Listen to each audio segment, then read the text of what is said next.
You ask Tiger to solve. This deals with linear equations with one unknown. The final result is x equals 7/2. Let's solve it step by step. Simplify the expression. Multiply the fractions.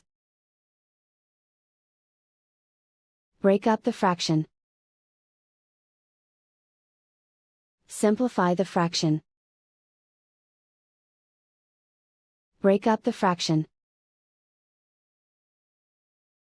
Expand the parentheses. Simplify the arithmetic. Simplify the fraction.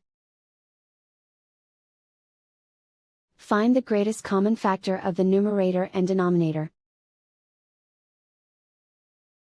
Factor out and cancel the greatest common factor. Simplify the arithmetic.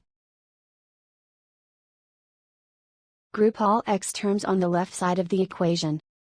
Subtract 2x from both sides. Simplify the arithmetic.